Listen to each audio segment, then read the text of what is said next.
Howdy, y'all. Today we're going to do a deep dive on the news with how it's affecting the market, why it's affecting the market so bad, and what we should do to make the best out of this worst case scenario.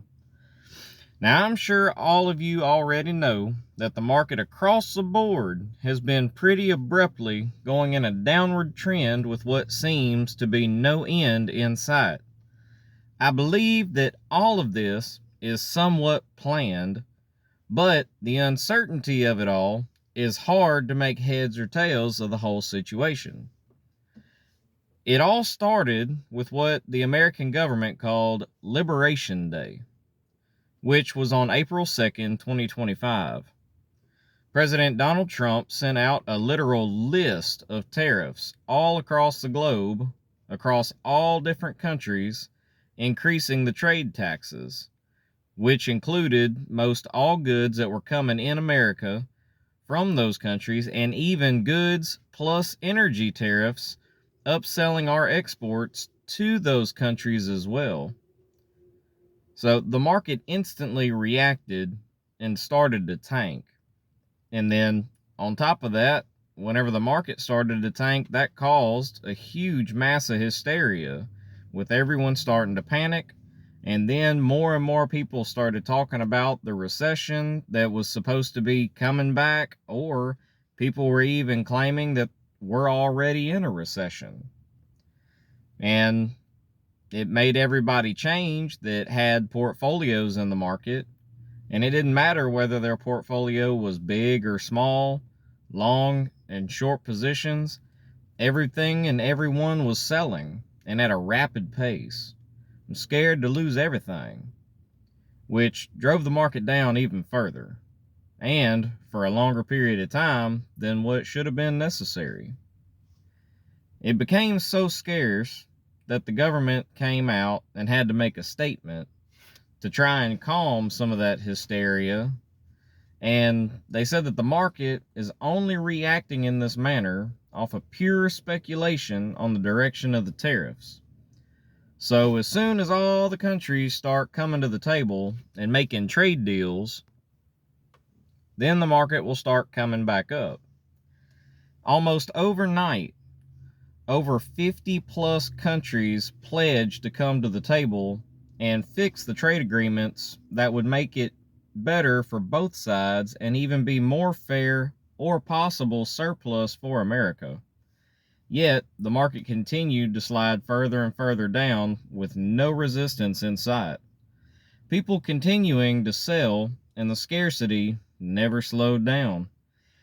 So then even President Donald Trump came out and said that they knew the market was going to dip. And that tells me that the market dip was planned, or at least the start of the dip was planned. Trump rest assured America that what he's doing is for the best interest of the American people, and the market might see a little growing pain, but ultimately, when the uncertainty cools off and everyone sees that his plan is working, then the markets will go back into place, while in the long run, it'll boost the market with just how profitable America will become. And he said that with such confidence, y'all, that everyone took a pause, and the market even lulled for a few days, because we could see that we could take what he said to the bank, because more countries came pulling in trying to make a deal. And then Trump even said that we were making billions of dollars a day on these tariffs that were coming in for America. And then China came in and retaliated, though, with a vengeance, raising against American tariffs, hiking up 84%.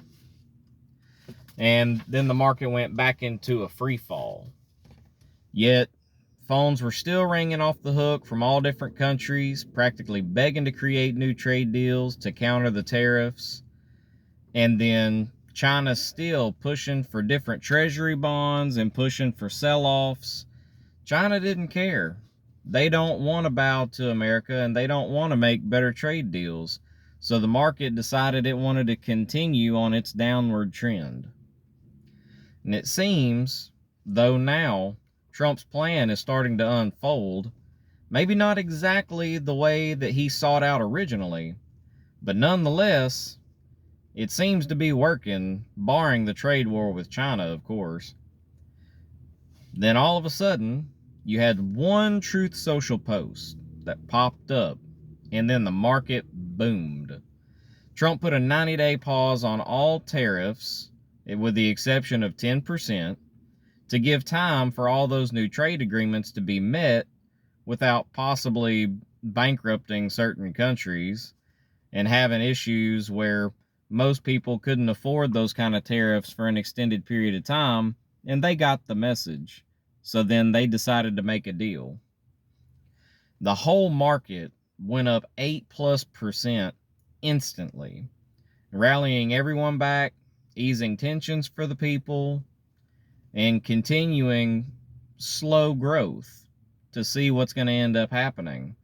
There was still, and still is currently, some uncertainty with what's going to happen between China and a couple of other countries, including the denuclearization for Iran and also the Russian-Ukraine war on top of that. But as it seems, the market is now starting strong today, yet seemingly falling short, as it seems we're just going to end up continuing to break even. But I believe China will eventually fold to the US over the economy, especially since their economy is specifically based on exporting and manufacturing, not so much on consumption. So their economy could see a potential collapse on the rise if they don't get to sell their product off for a profit. And China also had started selling treasury bonds in an attempt to down some of the market in America too. But in all actuality, once they sold those bonds off, it really didn't have much of an effect, thankfully, on the market as a whole. And in the long run, that will prove that that move made China just shoot themselves in their own foot. But in the midst of everything, and to take everything as a whole for the summary of all of it, don't let all the market volatility scare you into selling. Look at it in a different light, where if you see it that you can't lose if you don't sell, then when the market gets down, see it as a better investment opportunity to buy low for bigger gains for when the market returns to normal. Because you can always buy low and not worry about trying to sell low, because the market's going to bounce back, knowing that the uncertainty is only driven by the news. So, thanks for watching, guys. If you like the video, please like. If you don't, leave a comment why, or if there's a specific stock that you're interested in, drop it in the comments as well. Be sure to subscribe to not miss any new market updates. So, this is the Stock Warden riding off. Y'all come back now, you hear?